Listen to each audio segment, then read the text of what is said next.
Hello and welcome दोस्तों, आप देख रहे हैं एनबीटी लाइव और मैं हूं आपकी दोस्त सूरज। क्या होता है सीपीआर और इसे कैसे दिया जाता है, इसकी जानकारी का बहुत ज़्यादा अभाव है।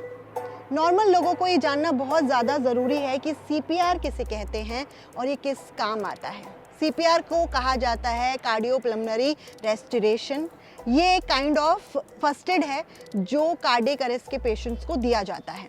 कार्डियक अरेस्ट एक ऐसी सिचुएशन होती है जहां पर आपका हार्ट काम करना बंद कर देता है, दिल का धड़कना बंद हो जाता है, पल्स काम करना बंद कर चुकी होती है, ब्रीदिंग में प्रॉब्लम होती है। ये सारी सिचुएशन कार्डियक अरेस्ट के पेशेंट के साथ होती है और अगर उसे सीपीआर ना दिया जाए तो कुछ ही मिनटों में उनकी डेथ हो सकती है। जैसे हाल ही में हमने काफ़ी न्यूज़ में देखा कि काफ़ी सेलिब्रिटीज़ को कार्डियक अरेस्ट की प्रॉब्लम हुई थी और उसकी वजह से उन्हें जान गंवानी पड़ी। अगर ऐसा कुछ आपके आसपास भी होता है तो आपको बहुत अवेयर रहने की ज़रूरत है और अगर आपको सीपीआर आता है तो आप उनकी जान बचा सकते हैं। दरअसल मेडिकल आंकड़े ये बताते हैं कि हर साल 7 लाख लोगों की डेथ कार्डियक अरेस्ट से होती है, जिसमें से 70% लोग घरों में मरते हैं, 20% लोग ऐसे हैं जो ऑफिस या पब्लिक प्लेसेस पे कार्डियक अरेस्ट की वजह से उनकी मौत हो जाती है और 10% लोग ही ऐसे हैं जो हॉस्पिटल में कार्डियक अरेस्ट की वजह से उनकी डेथ होती है। तो इसका मतलब ये है कि आंकड़ा जो है वो 70% का उन लोगों का है जिन्हें अवेयरनेस नहीं है। हो सकता है कि अगर हम ये जान ले कि सीपीआर हमें कैसे देना है तो हम उनकी जान बचा सकते हैं। सिर्फ 5% लोग ऐसे हैं जिन्हें सही सीपीआर मिलता है और उनकी वक्त रहते जान बच जाती है। ज़्यादा समय हम हॉस्पिटल पहुंचाने में या एम्बुलेंस बुलाने में गवा देते हैं, इस वजह से पेशेंट की जान चली जाती है। तो चलिए बताते हैं क्या है सही तरीका कि आप पेशेंट की जान बचा सकते हैं, सीपीआर उसे कैसे दे सकते हैं।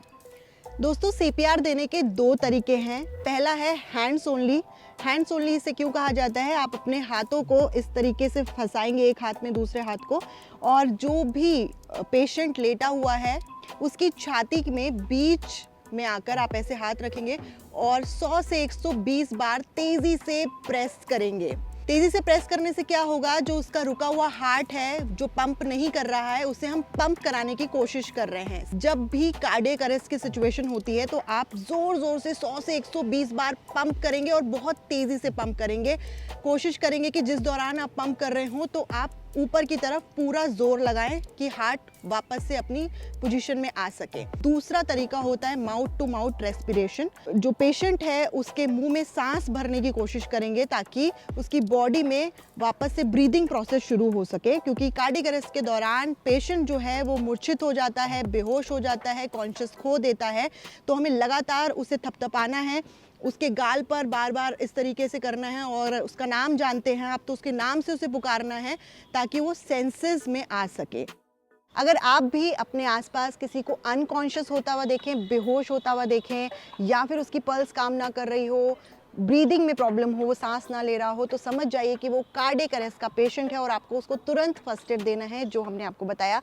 तो अगर थोड़ी सी इन्फॉर्मेशन आप रखेंगे तो हो सकता है कि आप किसी की जान बचाएं। उम्मीद करते हैं कि इस वीडियो से आपको काफ़ी कुछ इन्फॉर्मेशन मिली होगी और अगर आपके आसपास ऐसा कुछ हुआ है तो हमें ज़रूर शेयर कीजिए, कमेंट सेक्शन में अपना एक्सपीरियंस बताइएगा। किसी और टॉपिक पर, किसी और इन्फॉर्मेशन पर हम फिर एक वीडियो लेकर आएंगे, लेकिन तब तक के लिए take care, bye bye. NBT live को सब्सक्राइब कर दीजिएगा, बेल आइकन दबाना मत भूलिएगा।